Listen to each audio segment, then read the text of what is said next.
Guys, Caleb here, and today I am incredibly excited to show you the second episode in my 501 series, episode 2, Regroup. So, as you can tell from the intro, takes place on the planet Kashyyyk. Basically, the 501st Troopers and the trusty 501st General have come there after attempting to catch the mysterious bounty hunter Calco Dur. Last episode, he escaped with loads of red coaxium, incredibly dangerous, rare coaxium, and it's illegal, and basically they fled back to Kashyyyk to basically make a battle plan on how they are going to catch Calco Dur and his gang of assassins. Obviously, as it is Kashyyyk, I did add Chewbacca or a Wookiee, and I couldn't find my second Chewbacca head until now while I was recording, where I found the second Chewbacca head. So really I would have put more Wookiees in here, but unfortunately there is just one Wookiee.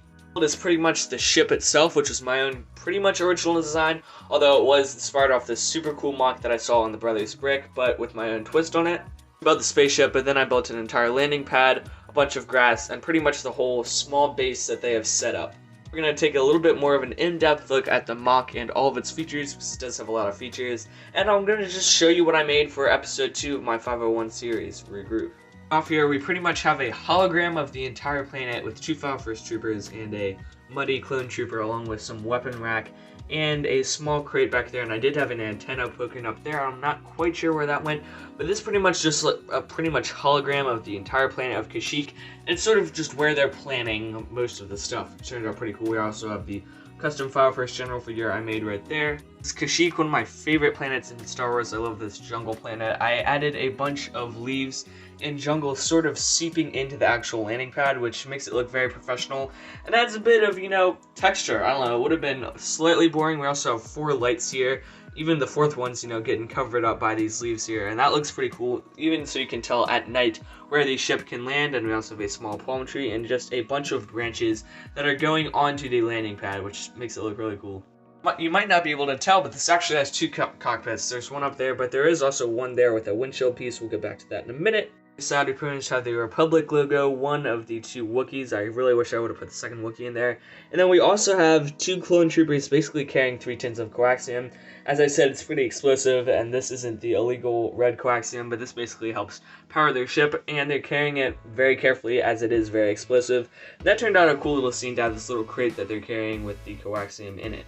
Is lightly placed in place by some studs and tiles, and is very easy to pretty much just lift off there, and then we can fly away to take a little bit of a better look at the actual landing pad itself. It attaches to these 2 pieces here and attaches onto the bottom of the ship, and we just have a little bit of greebling and a little bit more detail. Obviously it doesn't need to be super detailed, as it's almost always going to be covered by the ship. We also have the lights just on that side so we can tell where it's going to land.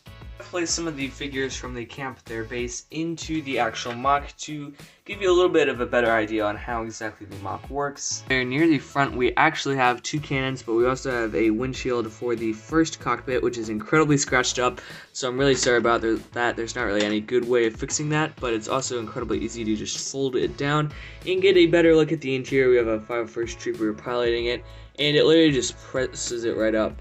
First time ever building a ship in this shape, because it really all slopes up. You can see that it's at this super weird angle that was super fun and unique to build in.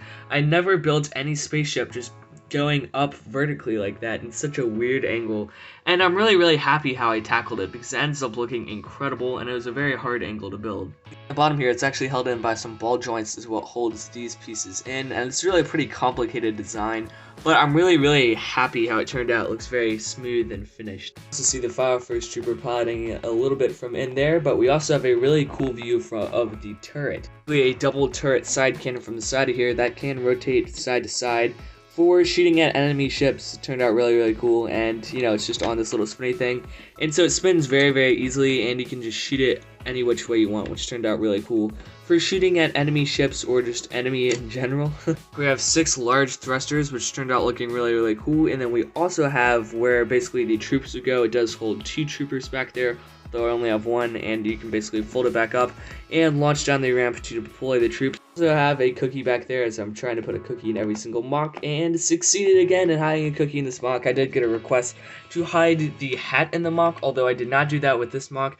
I'm planning to try it with some other mocks coming up soon here. Up here we have little accents of dark red and a big lime green stripe running up it. We also have a little bit of lime green back there, which really adds a little bit of color and more of a pop to the model. In cockpit on the top floor literally just folds up like that, and we have the trooper pretty much piloting the second floor, or also piloting the turret, I suppose. In there really easily, and boom, you have them in the top cockpit. It's pretty simple. Up here we do have a turret that I built, which can spin 360 degrees around. You know, it's a 360 turret, and it can also bend to get all sorts of different angles on any enemy ship from pretty much any angle with this entire degree. You know, it can pretty much shoot at anything.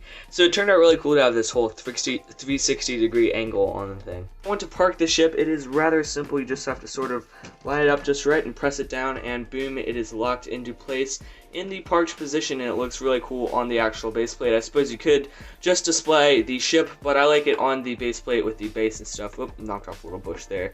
And it does look, you know, really cool with this jungle base as well. Quick feature I did forget to mention is the model does have these two flaps, which is basically, it's in its hyperdrive mode now, and you can basically just press it down like that, and it sets it into its landing position. Exact same with that one, you can just press it back down. But if you want it to fly a little bit smoother, you can just press those right back up, and it's basically, you know, for when it's traveling in hyperspeed, it's better for the ship. Here you have it, guys. That is episode 2, Regroup, of my series of 501. The third episode will be coming out in a little bit less than a week, and it's going to be an incredibly exciting, massive episode for this 501 series. So make sure to keep your eyes out for that. In the episode in the comments below, this is Seabreak Productions. Sign out for now. Make sure to like and subscribe, and thank you guys for 111 subscribers. That really is crazy, and I'll see you guys later. Peace.